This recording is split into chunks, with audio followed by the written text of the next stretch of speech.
On today's show, is Monster Hunter Wilds doomed? We play more Monster Hunter Mastery, and finally, will Guy, Chris, and Steve make their return? So don't forget your hot drinks as we ready up for this episode of the Palibros.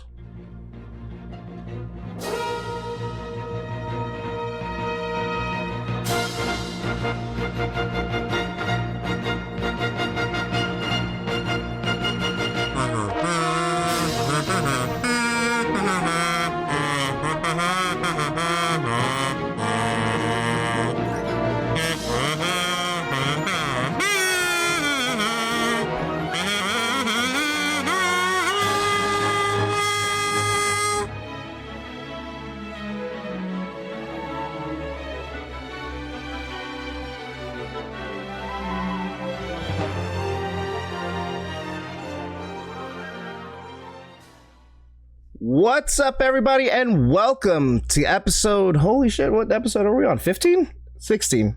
We'll go with one of those. It's episode 15/16 of the Palibros, a podcast where a group of friends get together to talk about anything and everything Monster Hunter. Of course, I'm one of your hosts, and the first to cart, Patrick Jovez. Alongside me, we have the mix-set maniac, Brian. Hey guys, good to be back. The hunting horn elitist, Max. How's it going, everybody? And so tasty, Ryan. Right? Right? Right, guys? Yeah, there you go. Yeah, it was so tasty. So tasty. What's up, guys? How you guys been? I know it's been a little bit since we last got together. You guys been doing anything fun? Let's see. I did some trip to some work. Went to Vegas. It was very hot. Gambled, lost a lot of money, and now I'm back and crying in my. Brian's a gambling man. Okay. Yeah, apparently. for audio listeners, boy. there are movers currently out in behind Brian, just taking his couch. Repoing all my shit in my car. Everything is gone. It's good. I've been back, and then it's nice to be in more temperate weather. So It's great, man. Did you check out the Sphere when you're out there? Oh, good. Yeah, I did check out that Sphere. It was really cool. Saw a nice little kind of sci-fi, nature-based film, and was blown away by the effects and just overall quality. So, highly recommend anyone in the Las Vegas area check out the Sphere. Any kind of show they're doing, it's worth it. It's awesome, man. Yeah, I actually just came back from Tahoe this weekend too, celebrating my wife's birthday. So it was pretty cool. We went in a clear kayak, guided tour, and it was just Ooh, that's kind of cool. It was really cool, actually. Except for the fact that Tahoe is a mile deep, so you can't see anything. Yeah. Did you see anything? No, I'm sure it's very pretty. I on first thought I was like, that's cool, and I was like, you can't see anything. It was cool. Also, we thought it was gonna be a group thing, but no one signed up for our time, so it was literally just us three, Nice. our guide, Romantic. and then me and Marisha, and it was pretty dope. And That's the equivalent of booking a plane ticket and the middle seat is gone. There's snow in there. Oh yeah. Mhm. Yeah, it's pretty sick. I thought you were saying you book a flight and you're the pilot now. Patrick, how many times has that happened to you? Is that a thing that's happened to you before? Yeah, Cool. every time. Every time I fly. Guys, I've been lying. I work for American Airlines. I've been meaning to tell you. But yeah, what you guys been playing anything cool, or I recently got into Diablo 4, which I've been really enjoying. we lost him. I knew I would like it. Me? Me? He gone. Yeah, Diablo. he's gone to Diablo. El Diablo. Can you not hear me? No, we lost you to the game. Took you. Yeah. Oh God, you actually freaked me out. I was checking my audio. I was like, wait, what? No. All right. Okay. Yeah, it's good so far. I like it a lot. It's funny because I asked some other people a couple months ago, should I buy it? It's on sale, and they're like, oh well, you got to know a lot, and I'm like, I think I'm gonna like it. They're like, no, I wouldn't. Liars. They were wrong. I love it. It's been that. Don't worry, Diablo's just a gateway. Then pretty soon you'll be playing Path of Exile with your shit. open. And, that was also on my radar because it was free on PlayStation a couple months ago. I was like, oh, Path of Exile 1 is free. Maybe I should pick that up instead of Diablo. This is a tie-over, and then it's free on PlayStation this month. So it's easy. And nice. And my favorite sim game, Roller Coaster Tycoon, finally hit its big final update that the devs promised before they kind of stopped doing freebie stuff for a while. So I'm eating good. There you Especially go. Lagiacrus and Seregius. Yeah. Mm-hmm. Yeah. What's it called? I actually, since I got a Switch 2, I tried booting up, let's see, was it? I think I tried Rise, actually. Monster Hunter Rise, just to see if there's like any improvements and stuff like that. Mhm. I watched the Gaijin Hunter video where he tested out the previous games on the Switch, and although it's not like unlocked frame rate or 60 FPS and stuff like that, he did report that they did seem to run better. So I just wanted to test that out for myself, and I was like, I tried a Daimyo Hermitor on Rise, and I was like, fuck, this is fast paced, like, especially coming after like playing Generations and stuff like that. I was like, oh, fuck, I forgot how fast paced Rise actually is. I was getting worked. But yeah, it's pretty cool. It looks good. It played fine, and I'm actually looking forward to actually restarting my journey on like Rise / Generations Ultimate on Switch 2. So looking forward to that. But yeah. When you get on that Super Mario Strikers? I tried some today, and I had to put the kid to sleep. Yeah. And I was like, "Fuck!" Like, you're not gonna go to sleep if I'm playing Strikers right now. But yeah. But before we get into this show today, let's go ahead and take a look at the event quest schedule for July 1st through the 8th/15th. You're gonna get 3 event quests. The first is a Silent Flash, where you hunt the Arch-Tempered Ray Dow in the Windward Plains for the Ray Dow Gamma armor set. Must be HR 50 plus, and this event actually will last you until the 15th. Second is Tongue Tied, where you hunt the Chotacabra in the Windward Plains for some advanced armor spheres. Must be HR 21 plus. And lastly, Anguish and Atrocity, where you hunt a Guardian Doshiguma in the Ruins of Wyveria. This is a great chance to raise your hunter rank, and you must be HR 21 plus to participate. Moving on to some housekeeping for you, let me remind you that this is the Palibros podcast, where each and every episode we try to keep you up to date on the latest Monster Hunter news, play Monster Hunter trivia, and in general talk about one of our favorite franchises. So don't forget, you can get each and every episode on youtube.com/@thepalibros, Spotify, and a variety of other podcast services for your listening pleasure. And if you like what we do, please consider liking, subscribing, sharing this episode with friends, and hitting that bell icon to help support us and to know when each of the latest episodes are posted. And with all that out the way, let's begin our show with the latest in Monster Hunter news.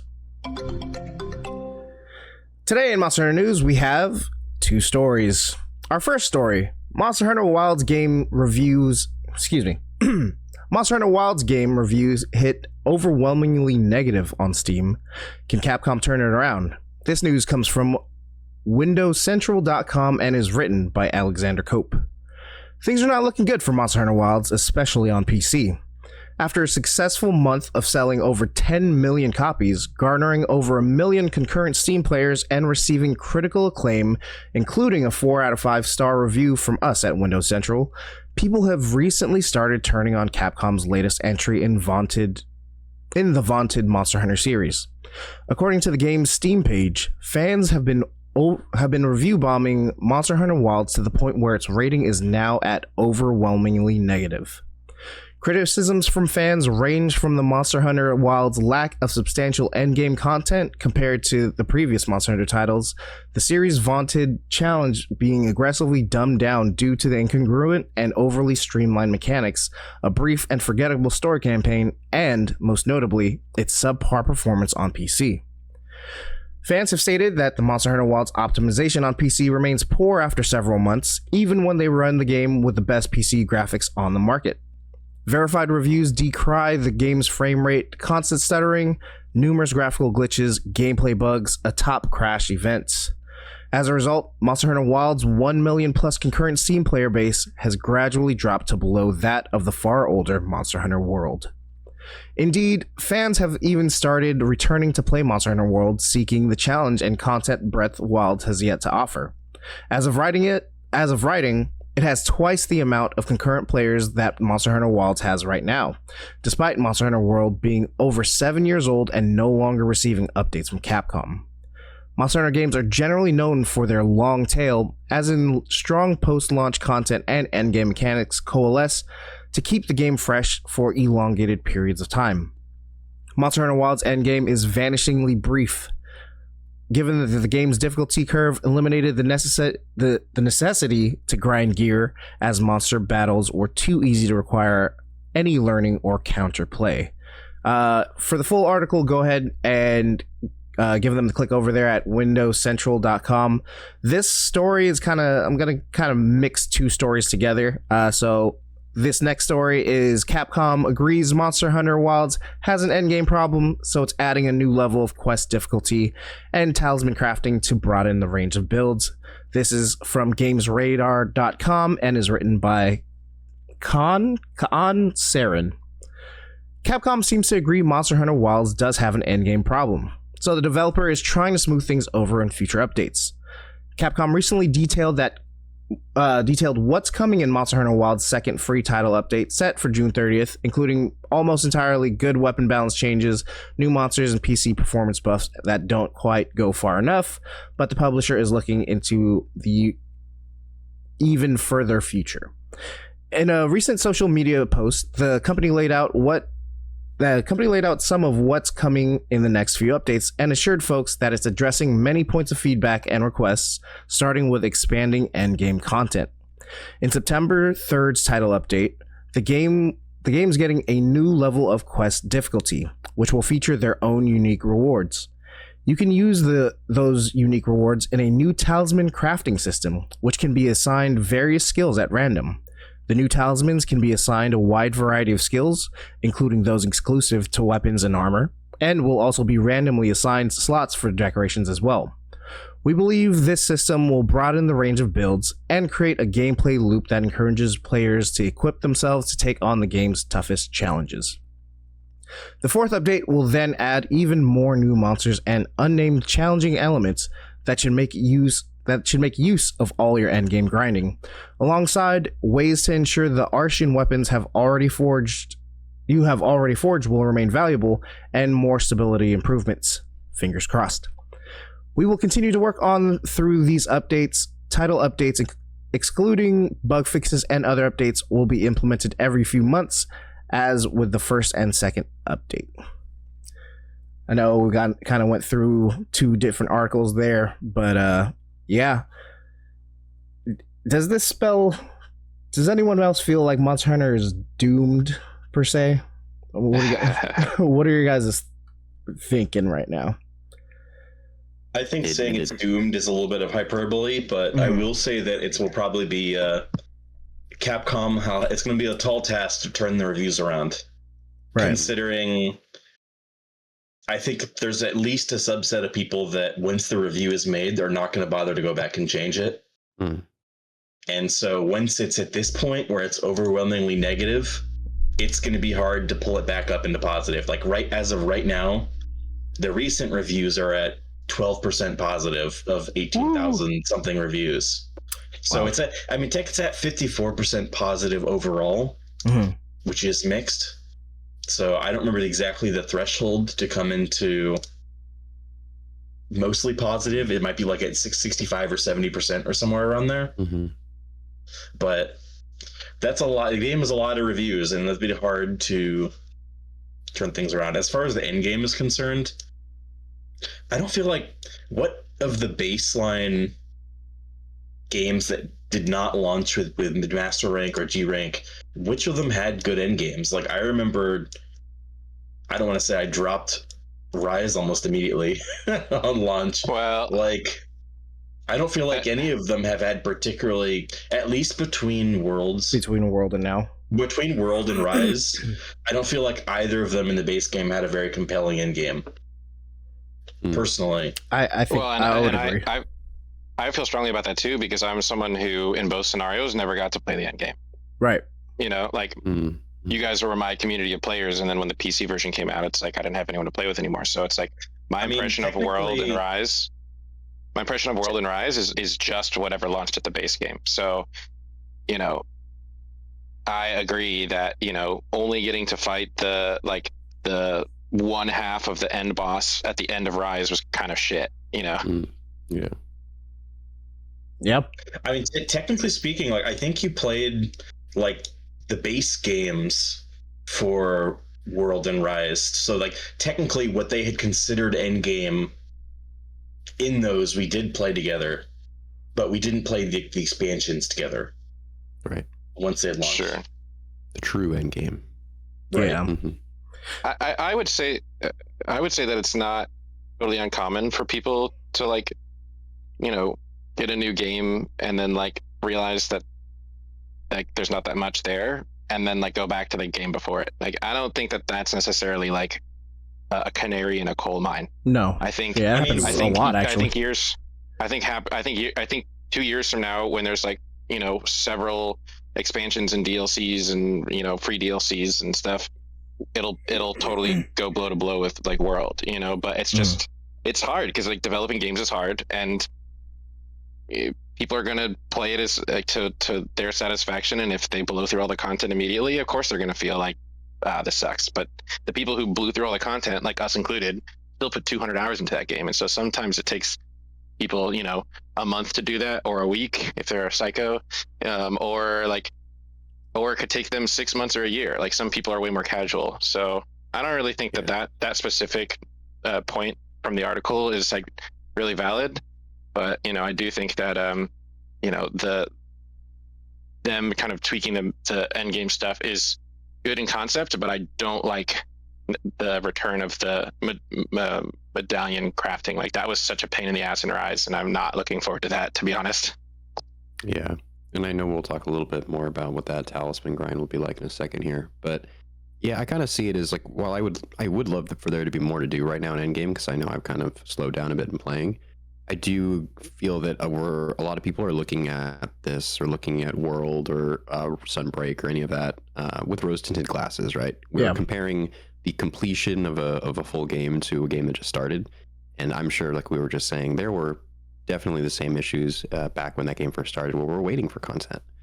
And now the game is complete, everyone's going back to it, and they're like, look how amazing this game is. This is how a real game should be made. And then also compare the performance that it's at now. I mean, people playing a game like World and then being like, look how much better it runs.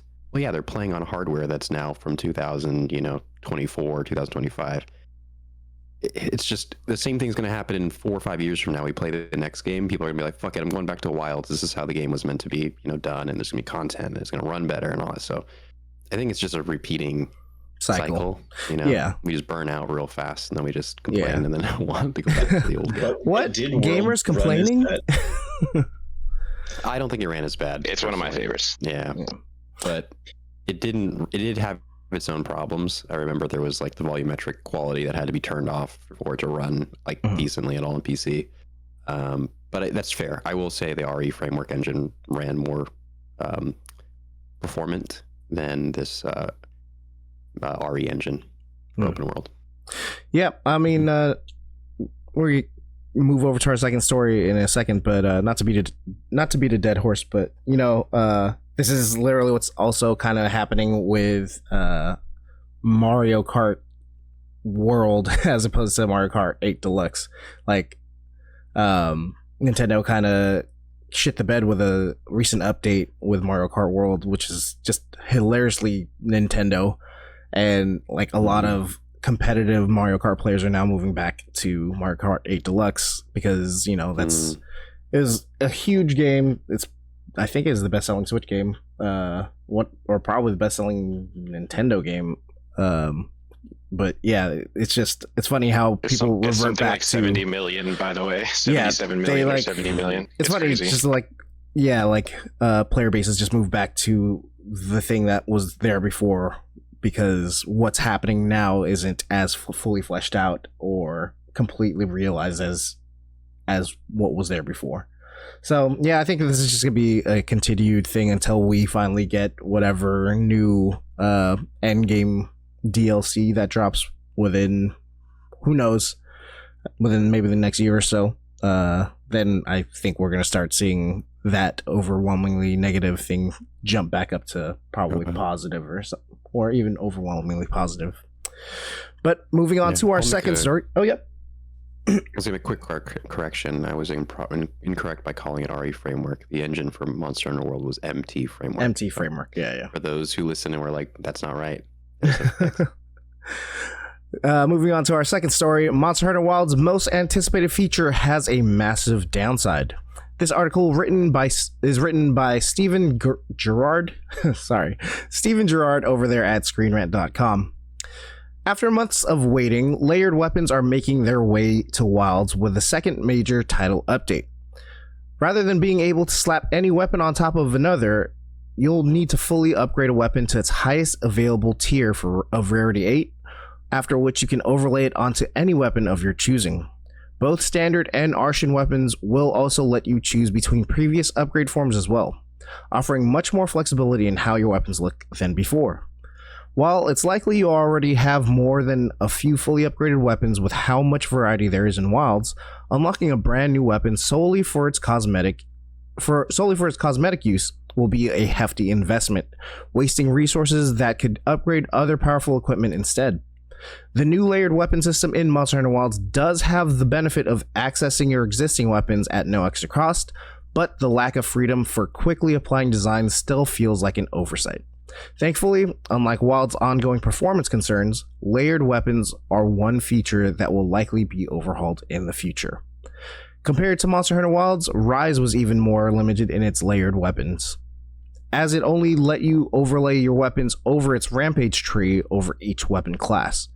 This all changed with the release of Monster Hunter Rise Sunbreak, which allowed you to craft any weapon in the game as a separate layered form using rare materials and quest vouchers.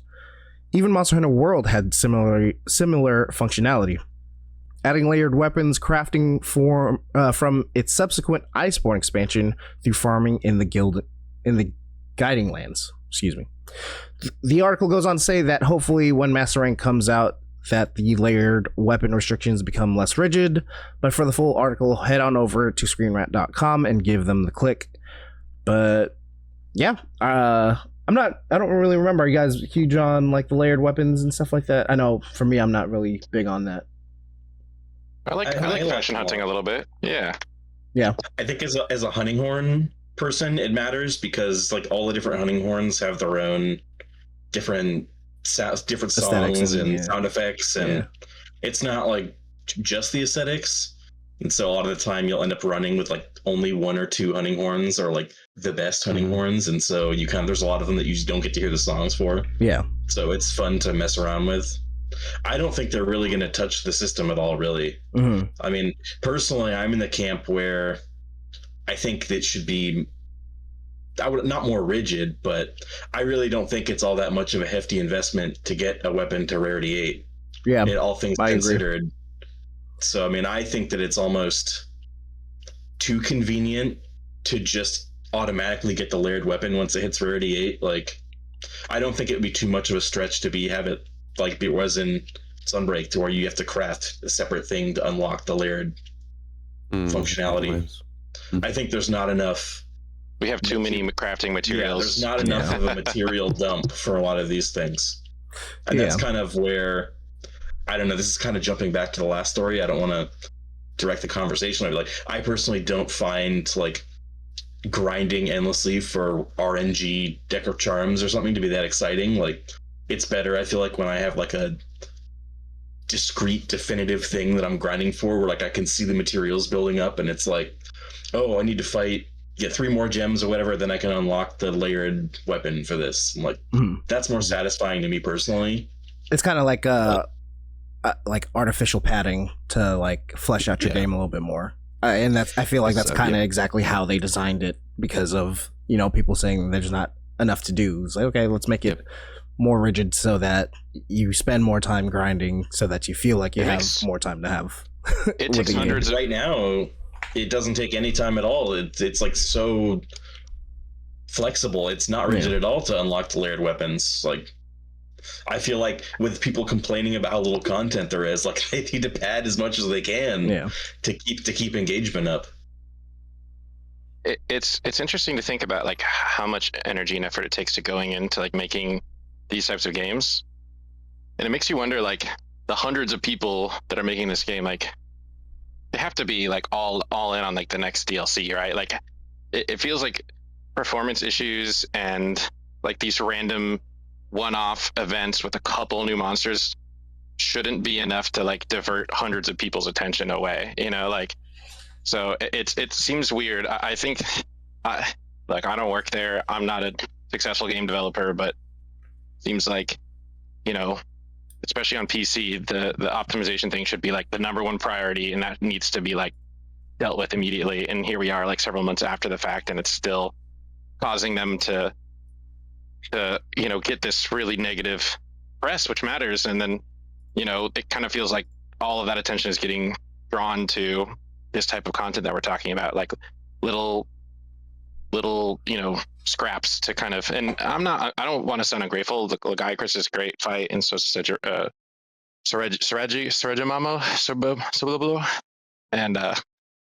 and it just feels like their attention is split a bunch of ways. So you know, we'll never know, but it'd be interesting to kind of peek behind the curtain to see kind of like how they're structuring their time, you know, because I feel like they're not making. They're doing too many things at once and no one's happy. Like the hardcore grinders are unhappy, the performance people are unhappy. So I don't know.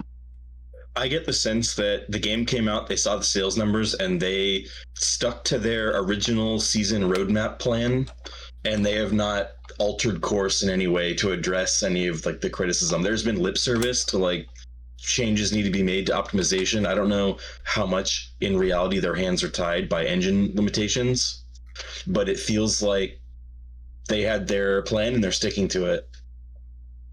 And that they probably have the majority of the people off working on whatever the expansion is, and they have their, you know, core team that they had already set aside pumping out content for, you know, the Gaiacris and the sort of these title updates. But that's the sense that I get, at least, because there hasn't been, you know, for all the outcry that's been made about these issues, there really hasn't been any real movement from Capcom in terms of addressing it.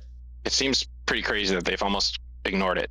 Seems like, and I'm not suffering. Like, I'm on consoles, so it doesn't really affect me. But yeah, it seems crazy that they're like, oh yeah, we recognize it. Okay, they got their bag.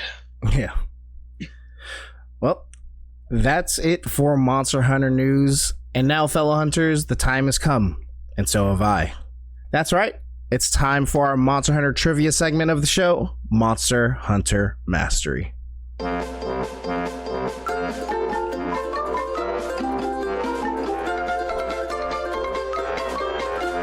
What's up, everybody, and welcome to another episode of Monster Hunter Mastery. I am your host, Patrick Jovez, and these are our lovely contestants. Representing Team Malzino, Max. Team Zenogre, Brian. And Team Tigrex, Ryan. On this episode of Monster Hunter Mastery, our contestants are going to be playing Monstrous Measurements. In this game, each of our contestants will be given the names of 5 monsters that they'll try to put in order of largest to smallest based on the Monster Hunter Wiki's largest monster scale. This game will be 1 round. They will be given 3 chances to get the order correctly, and after each reveal, I will tell them how many monsters they have in the correct order, with the 3rd reveal being their final answer. For each monster they have in the correct space, it will net them 10 points. If a contestant gets a clean wipe, meaning they get all monsters in the correct order, I will go ahead and double the points that they earned today, and that will be added to the total of their season points, where today they can walk away with a total of 100 points. Contestants, do you guys have your writing utensils and boards ready? Aye. All right, let me go ahead and set up the timer here. You guys will have 1 minute to go ahead and lock in your answers. But before we do that, let me give you guys the monsters that we will be working with today. For today's game, our first monster is going to be the Monoblos.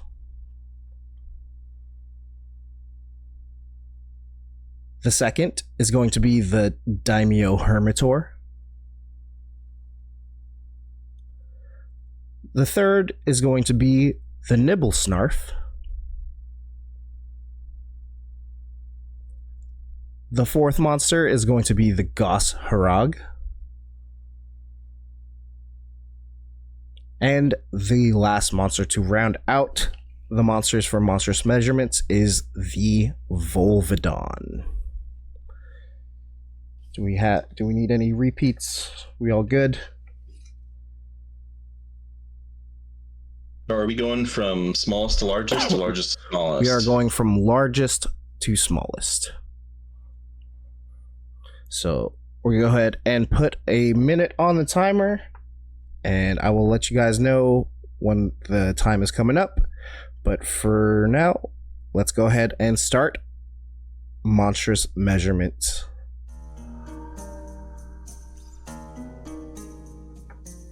Holy shit, that's an hour. When we put a minute. There you go. Give you a little bit of extra time there. But of course, thank you guys for listening to or watching this episode of the Palibros. We genuinely appreciate your support. Thank you guys for coming through each and every episode. If you haven't already, please like, subscribe, share, find out when our new episodes post. You can also go through our YouTube channel and see lots of fun stuff, kind of things that we do around here, like full hunts or something we call Monster Hunter Roguelike, where we take different weapons, different armor, different monsters, and it's all completely randomized. Do some fun hunts like that and see kind of how we handle that. But yeah, thanks again for watching. We really appreciate your time and being here, hanging out with us. You guys are coming up on 10 seconds. 5, 4, 3, 2, 1. Pencils up. All right, what did you get, Max? All right, from largest to smallest, I had Monoblos, Daimyo Hermitor, Nibblesnarf, Gossarag, then Volvidon. Okay. So you just left it in the order I gave it to you, huh? I guess so. All right. All right, Brian, hit me with it. Okay, so I put to start Nibblesnarf, Monoblos, Daimyo Hermitor, Goss Harag, Volvidon. All right. And Ryan, if you could read us... Oh, I'm very sorry about that. Ryan, if you could read us your answers. Yes, and I will read it verbatim via my text too. Largest to smallest, the D-Herm, the Monoblos, the Gosh Harag, Oh, gosh. Oh yeah. the Volvo, and the Nibble, huh? I don't know. I don't even know what the Nibblesnarf is. I don't like that. Again, that sounds like out of Thundercats. So you're really throwing me for a loop here, because there's like, I didn't play 4 Ultimate, so there's a gap in generation. So there's a gap in my knowledge, and this is coming to bite me right now. Gotcha. So let me check your answers against the key really quick. All right. Max, you have... Let me just double check. That's that. No. Max, you have 0 correct. Brian, you have 3 correct. Okay. And Ryan, you have 1 correct. So go ahead and take a look at your boards. And we're going to go ahead and start our second round and see what changes, if our contestants make any changes at all, or see what kind of strategies they implement. Right now, I believe Brian is in the lead with 3 correct, Max with 1, and Max with 0, and then Ryan with 1. So let's see.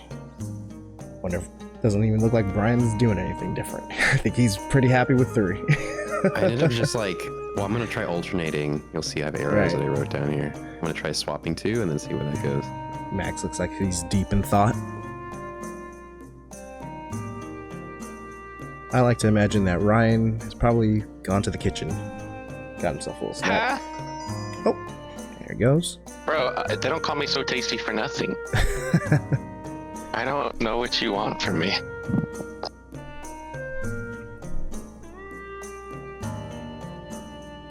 And 3, 2, 1. Okay. All right, Max, hit me with your new list. All right, from largest to smallest, I have Nibblesnarf, Monoblos, Daimyo Hermitor, Volvidon, and then Gossarog. Okay. So this is the second one. Brian, go ahead and hit me with it. Mm-hmm. So I'm going to keep my order the same, except for one thing. So Nibblestarf to start, Monoblos second, Daimyo Hermitar for third. I'm going to swap Volvidon and Gossarog. So now it's going to go Volvidon fourth, Gossarog last. Okay. And Ryan? I'm gonna put Monoblos on top, Hermitar, Nibblesnarf, the Gosh, and the Volvo. It's hard to remember how big the Nibblesnarf is because all I remember is the head because it's in the sand all the time. I literally cannot picture this creature at all, so All right. So let's check. I would take the head. Well, I'd take the head too. You know what I'm saying? Just see how big that mouth is. I don't get What it. that mouth do? All right. Checking your guys' second round of answers against the key. Let's see. Max, you have a clean sweep. Yes. There's 100 points right there. Brian, you too also have a clean sweep. That's another 100 points for you right there. So it's just the swap. Now, I really hope needed that it, though. Ryan remembered hearing everyone's answers, because Ryan, you have 0 in the right place. So let's go ahead and give Ryan one more shot to get his... No. I want another shot. I mean, you can change your answers if you want to. He's like Patrick. He's like, 5 wishes, fine. 3, take it or leave it. What was that Austin Powers where it's like, you have 7. I'll stay. I suggest you hit, sir. No, I like to live dangerously. All right. Ryan, do you want to just go with this list that you sent me, or do you want to take another? Nope, that's what I vaguely remember them saying, because I'm also was trying to pay attention to my own answers, so I probably should have written it down or committed it to memory, but I'm just going to send that last list and hope I get a couple. All right. Well, Ryan, let's see. Can you read me off your answers? Why don't you read them? All right. So I got from largest to small. So aggressive.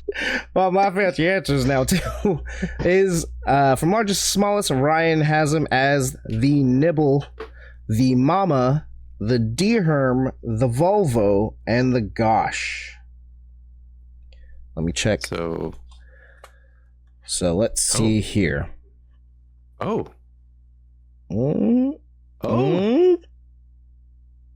And let's just say, Ryan, you have a great memory. You guys all have come across with a clean sweep, the first ever in Monster Hunter Mastery history. So congratulations, because everyone got 100 points each. I'm not going to add anything because it's just 0. Here, I think no. Here, for fairness, I think we should do this. I think Brian and Max should get like 101 or 102 or something, because last season that mattered. Like, Max lost by a half point, so I think out of honor, they should get like 101 or 102. Whoever got it first, or I forget at the same turn. What a gracious season 1 champion Ryan is. We'll go ahead and give. Don't come at me on barrel bombs. We'll go ahead and give let's see, Max and Still haven't Brian got an A rank. 1 extra point each, giving them a total of 101 points for Max and Brian. And I do not have the totals, so I'll go ahead and put that Put 'em on all the in screen. post. I'll put them on the screen now. There you go. That is it for Monster Hunter Mastery for this episode. Thank you guys so much for watching. Congratulations to each and every one of our contestants for, getting a clean sweep. Like I said, first ever in Monster Hunter Mastery history. So congrats to you guys. You guys did an amazing job. Yes. And of course, if you hear that sound, it means we're all readied up for our topic of the show. And today's main topic is all about our thoughts on the return of Lagiacrus and Seregios. Who wants to go first? Water. What? Water. There's Yeah, I think water in this one. I think it's appropriate Brian goes first because he had the coolest moment with the Lagiacrus the other day. Yeah. That is true. I had no idea what I was doing. And I had heard from you all that there was some return to the water gameplay. I hadn't watched any of the trailers or any of the stuff coming out over the last couple of weeks. So I had no idea how it was going to play out. I was assuming it was literally just try, or 3 ultimates, going in and attacking with your combos underwater and trying to, get the camera to sync up Z-axis, all that. Yeah. But no, I'm surprised. It was just kind of, pretty simple, just moving around in a couple different axes and kind of ziplining or clutch clawing onto the monster and doing kind of like almost like a little bit of a mounting mini game, sort of, but you can get bucked off. And yeah, as Ryan was saying, at some point I just got to hit the right damage threshold for all of our joined up efforts, and it gave me a really, really cool animation where I was able to get it out of the water, and it looked epic as shit from my perspective. I was hoping it was doing a cutscene for everybody else, but I guess I was the only one. You were I believe your words sick. were, "Oh my god, is everyone seeing this? You guys seeing this, right?" We're like, "No, you're It's not just me." For the first time in Monster Hunter history, you're like, "Are you seeing the cutscene from my perspective?" No, Brian. No. No, I wish. But yeah, the fight was cool. I enjoyed some of the new moves, the sound effects that the thunder was making. Sorry, lightning. The sound effects that the lightning coming off of its body was making. So like Chidori really cool. shit, yeah. Yeah, Chidori, that's It's like exactly some what I crackling thought and of. stuff. Yeah. Crackles. So the sounds were really cool. As a shield user, I was happy that so far everything was blockable. I always hate it when some sort of elemental attack you just can't block it. You're like, "Oh, thanks." Yeah. But yeah, it felt good. I'm excited to try out some of the kind of tempered versions of it because it went down pretty fast. But I feel like that's the standard, And that's feeling standard for when most you of go against the Palibros. You gotta watch out for us. So enjoyed that a lot. Yeah, I'll let some other folks share their thoughts on Lagiacrus before we bring up Steve. Yeah, this might be a theme with me, but as soon as the music swelled and everyone's like, "Whose party are we joining?" I'm like, "Everybody shut up, I'm doing this." Yeah. So I just selfishly fought it solo for the first 10 minutes while everyone was getting all their stuff in order, which, not to mention that some of this stuff is locked behind some side quests and stuff, which was a little bit of a buzzkill. That was a bummer. Always. But yeah. But it was cool. It was I was surprised as a greatsword main how much of the attacks I kind of remembered still. My first fight with him was solo, and the music was swelling, and I just felt so locked in. It was such a fun fight. I was getting all these great offsets and clashes and counters and blocks. Yeah, you were. I just wasn't getting hit very hard, and it was it felt great. And then of course, when I switched to bow when we were in a group, I was getting hit really hard because I was trying to do Dragon Piercer, and he would just be like, "You," and then slither over to me. So it was a fun fight. The first time I went in the water was really frustrating because I didn't know what it wanted from me, and even when we did it together as a group, I still didn't know what that threshold was that Brian was referring to. I'm like, "What?"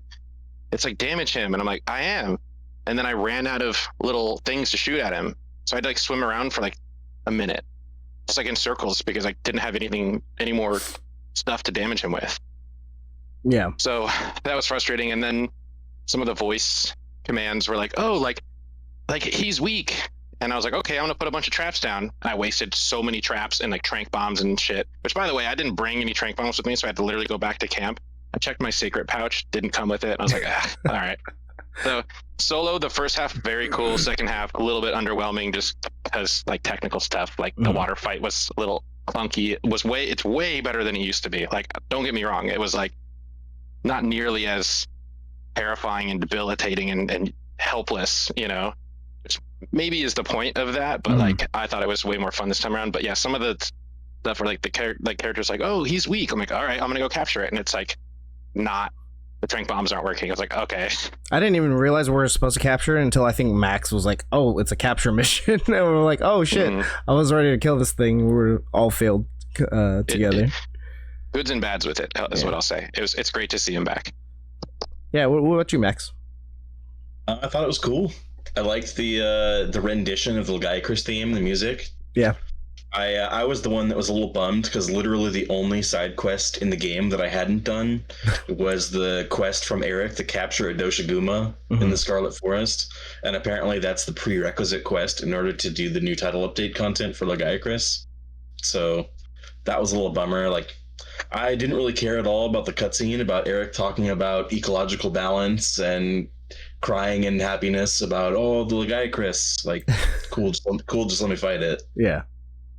I'm in the camp where I knew that they weren't going to bring back the old school water combat. Like, it would be too much of an overhaul of a system to add in for, like, it wouldn't fit in any of the maps, so it'd have to be in like a singular arena, right? Or they'd have to like redesign all the maps. It just didn't really seem feasible.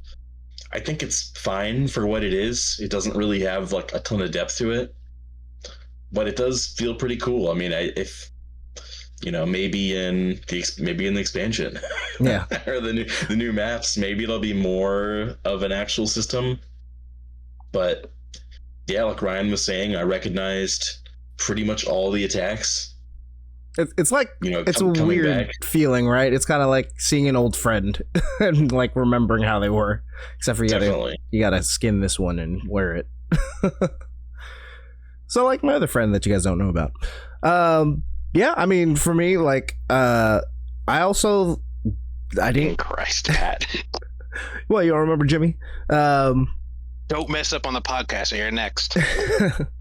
Yeah, like I think I missed the part where they actually showed the combat. I think I had to go use the bathroom real quick or something during the trailer, but yeah, like I heard like reactions like, holy shit, water combat is back, and I was like, this is fucking awesome. Like I like the fact that we feel completely out of our element in try and all that when we're in the water. Like, yeah, we definitely are not supposed to be here, so trying to get them out of on land as soon as you can so that you could actually put up a fight. But yeah, like all you guys said, like, it's really cool that they did implement this, and I think for newcomers, it being streamlined is a very good choice. Like, there's not too many new mechanics, but it does give you something fresh to kind of work with. And I actually soloed the fight earlier today, just to see like how it felt, other than, because you know whenever there's like a new monster and stuff, we all get together and we just fucking destroy the thing. I'm like, oh well, there you go. So I wanted to get a good taste of like what it was like to play the Lagiacrus by myself, and the actual underwater fight by yourself is a lot more. I guess it's a great way to kind of get your feet wet in how the underwater combat works, and it's pretty cool. Like, I really enjoyed it. You found different places where you can kind of lure it over so that you could use the environment to like pull down on the Lagiacrus itself, or you know, do the clutch claw things to create wounds, and then use it's basically an underwater mounting technique. So yeah, I think it worked out fine. We definitely are way more mobile in this version of the game than in prior games where there was underwater combat. So I think that was really cool. And Actually, have you guys checked out any of the weapons or armor for the Legiacris? Very briefly. It's the old armor, isn't it? Yeah, I mean, like, Design-wise? like skill wise, like, is anything like did it appeal to any of you guys? It looks like it's very niche. Yes. I don't know how it compares in terms of numbers wise to like other builds, but I mean, it looks like it's built around the set skills around extra thunder damage. Yes. And the unique weapon skill on it is for extra thunder damage based on your thunder resistance. Yep. So it's so with the armor itself, it comes with was it Hunter Gatherer, which basically speeds up your gathering animations and get more things and stuff like that. But then the one that's also tied into it is Azure Bolt 2, which further increases additional thunder damage and moderately extends the duration of affinity is increased. And yeah, so that's part of the armor. And then what you kind of said or pointed to was that in the weapon skills they have let's see, what is it called? It is called not Razor's Edge. I think that's the Seregios. I don't remember the name, but yeah, basically the more thunder resistance you have, the more damage output is scaled to your weapon, which is interesting. That's an interesting mechanic. So if you really wanted to mess up something that has a, I guess, lightning weakness, this would be definitely set for you. You could be super OP with this, gem in a whole bunch of thunder resistance as well, and or extra thunder resistance, I guess, and just go to town on it. It's a pretty interesting set. Visually, I don't think I like it as much as Seregios, but I am kind of interested in making it just for the extra thunder resistance, like it's also like it's because it's an old set. It like feels like it looks like it belongs to an older game. Yeah. So the art design has changed a lot over the years, especially with like wilds with like the Rumpo Polo and all that stuff. So like a lot of the newer stuff is more organic. So this is more like angular, like I'm a mecha in disguise, kind of armor set a little bit. Looks sick, but it's definitely of their old designs. Yeah. But I think that's pretty much it for the Legiacris. Does anyone have anything else? I know, Max, you were trying to fight the tempered version, but it took forever to kind of like cycle that in, right? I spent like 30 minutes and a lot of research points just resting in the camp cycling to try and get the T5 version to show up, and I just couldn't get it in time. So I haven't actually fought the tempered version. I intend to, but if anything, this is I've got a fresh batch of copium to hope that Gobel comes back now that we have swimming under the water. It hasn't been in a game since 3 Ultimate, like 12 years ago. Yeah, definitely. It was like, once you pull it out of the water, you fished it out of the water, right? It was like really useless. That was like the main point. Yeah, where it's like the juxtaposition of, because it was strong as fuck underwater, terrifying underwater, and then it's just a total jump on land. Yeah, it was awesome. But Magic carp. Yeah, just don't kick it. But yeah, we also went ahead and fought the Seregios or Steve after. How did everyone like that fight? I'm gonna probably have the least to say about it, so I'll hop in. I don't know what a Steve is. I've never fought the Seregios. Thought the design was really cool. I love the clacking scales around the neck, almost like a mane, and the chicken kind of attack, the kick clawing thing is pretty cool. So, as a first time Steve hunter, that was a cool fight. Yeah. They did a good job bringing it over. Feels authentic to the fight from what we remember playing 4 Ultimate. And, I guess I'm trying to remember, has Bleed as a status been just a Odogaron do it? I'm trying to remember what other monster Odogaron does Bleed. Yeah. So cool to see that it has that back. I'm trying to remember, was that the first monster that Does Devil Joe do Bleed? It doesn't, right? I don't think so. It just does like your defense down, like its stamina.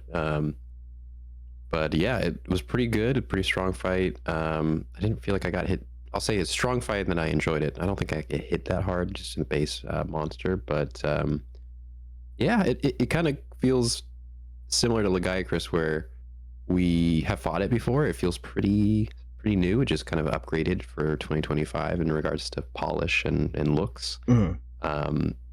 But it didn't necessarily feel all that new, which I guess makes sense given our history with it. I'm excited to see what the change-ups will be for something like a tempered or, arch-tempered version in the future. And I'm glad we're not fighting it in the sandy hills. I remember that was one of the locations in 4 Ultimate where you fought it, and it was just, anytime you fight in the hills, it's just annoying. It's just sweeping around crests and troughs and all, gosh. So, I had fun. I don't have a ton to say about it either. I mean, more so than what's already been said. I thought it was a very faithful adaptation of it.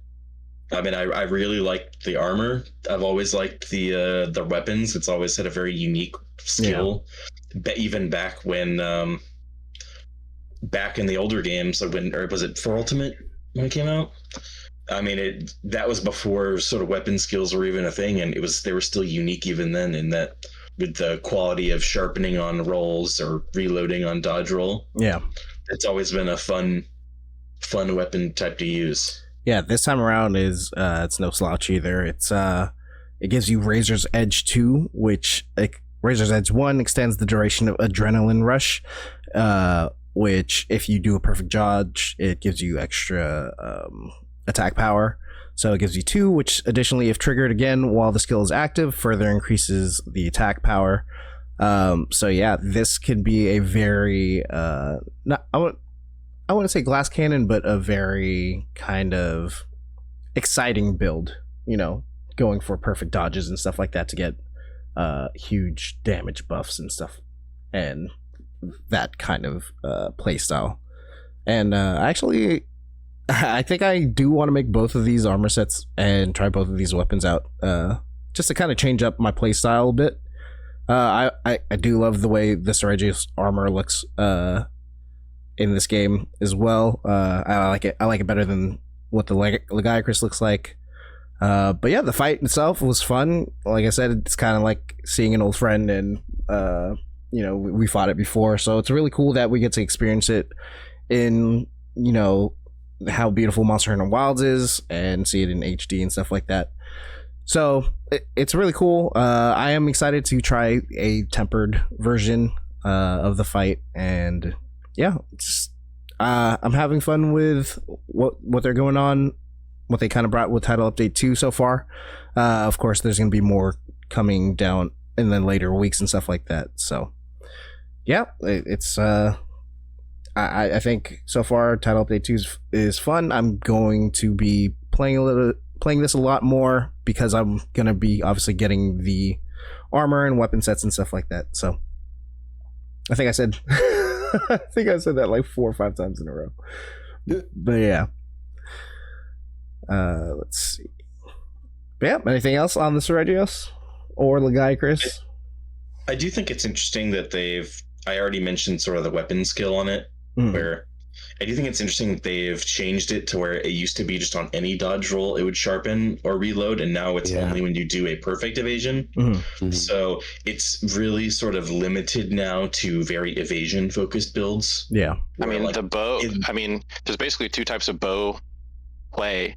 It's like sit back and Dragon Piercer, or you're in the face and you're like perfect dodging to gain back your stamina. So it could actually be a really good bow armor.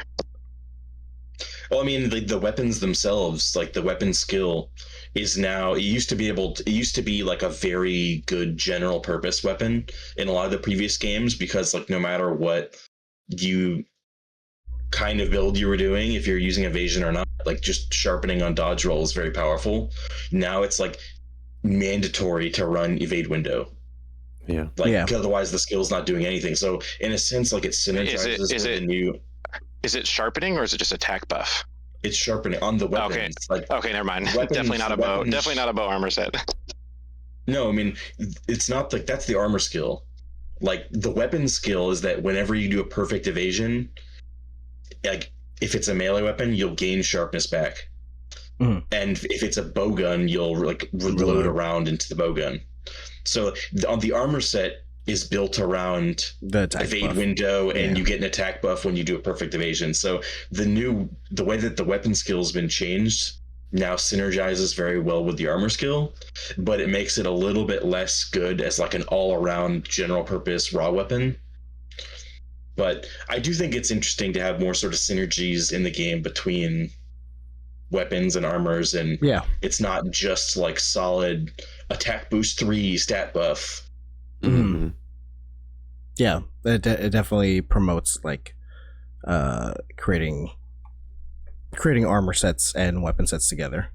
So that's very cool. Yeah, good note on that. Well, that brings us to the end of this episode of the Palibros. But before we go, what's everyone watching, playing, looking forward to? Anything that they want to talk about? More before we go? Diablo, more Diablo. More Diablo. So yeah, I told you we lost them to. Yeah, I've been playing a lot of And I'm locked in on rematch. Giants. That's what I've been watching. Oh yeah, Giants. Just Giants baseball. Was there a game today? Yeah, yes, they're A game they're was a good had. team that like had a rough like 2 weeks, like a really rough 2 weeks. So Yeah. now they're like not so bad anymore. I'm not going to get into it. That's a different podcast entirely. But yeah, it was a fun game. They won like 8-1 or something, and then Robbie Ray is like one of their surprising pitchers. Actually pitched like a full game, was like 70 pitches into like the 8th, and you're like, what? Damn. Yeah, for me, I've been playing a lot of rematch lately. Having a bunch of fun with that. You could go and catch me over at twitch.tv/KrabbyPatty if you want to catch a stream and just hang out and chat while I pretty much have a test of patience with randos there, because boy, I don't understand how some of these people will be playing this fucking game. Really need. I'm like this close to like buying it for all of you guys, because it's only $30. Because I'm like, fuck, I need someone to communicate with, because these people fucking are killing me. But yeah, what about you, Max? I'm playing a couple things. I've been playing a little bit of Warhammer 40k Darktide. Nice. There's the new class, the RBTs came out. That's a lot of fun. I've been playing a little bit of Persona 5, the Phantom X. I know I'm a filthy mobile gamer, but it came out like a week ago, and I've been going through the story. And I've been playing a game called Peak. Oh, nice. Who are you playing with? Co-op mountain climbing. Ooh. Yep. You have more friends than us? I do. Damn. Well, that makes one of us. So wait, have you gotten to the summit yet, or No. no? Oh man, it's all right. What about you, Brian? Yeah, I haven't been playing a whole lot game wise. But for TV, I've been finally set up got some stuff figured out for my speakers that I've been working on for the last probably Couple months. 14 episodes of this podcast, where I'm always setting up some of those speakers. Well, they're finally in a place that feels good, and for multi-channel. So I've been going back and catching up on some stuff that has Dolby Atmos for sound. So Ryan would be happy that I finally picked up season 2 of Arcane on Netflix. Yes, Nice. that's a good show. I've been watching a lot more movies, not related to my home theater setup, but I'm going to be going to see the F1 movie with Brad Pitt on Sunday. Going to see it in the Metreon. Ka-chow. Ryan, you want to go? Ooh, I mean, I saw The that one- last weekend. Oh, the one movie I saw recently was 28 Years Later. Oh shit! I saw that shit. too. Yeah. Didn't know it was a trilogy, so the ending kind of fucking made me mad. Actually, Wait, you And never that watched? You don't like how it set it up? I didn't know it was a trilogy. I feel like I got Spider-Versed again. Oh, okay. Oh, I Spider-Verse see. Part 2 coming out in 2022, Yeah. bro. Trust me, next December we got it. Like, Just wait. not happening. Yeah. Yeah. So Essentially. yeah, so primarily just watching a lot of movies in theaters. There I goes the got some fireworks. ones lined up. Yeah. Well, you hear it on your end? Yeah, I hear it on my end. If Yeah, you guys that's don't know, nice. we're recording on July 3rd, the night before 30 July minutes. 4th. So Yeah. yeah, I'm surprised my garbage can outside hasn't been lit on Christmas fire yet. Eve. Mm-hmm. That's about it for me. Well, Brian, Max, and Ryan, I want to thank you guys again for coming out for another episode. And of course, fellow hunters, I want to thank you for coming and watching this episode of the Palibros. Don't forget, if you enjoyed this episode and want to keep up with us, you can hit that subscribe button on YouTube, or you can follow us on Spotify and a variety of other podcast services. Please give us a good rating, help us out with that algorithm and discoverability. And again, thank you guys so much for watching. We hope you enjoyed the show. And until next time, happy hunting. Instead of Santa, it's Uncle Sam coming down the chimney. He's coming.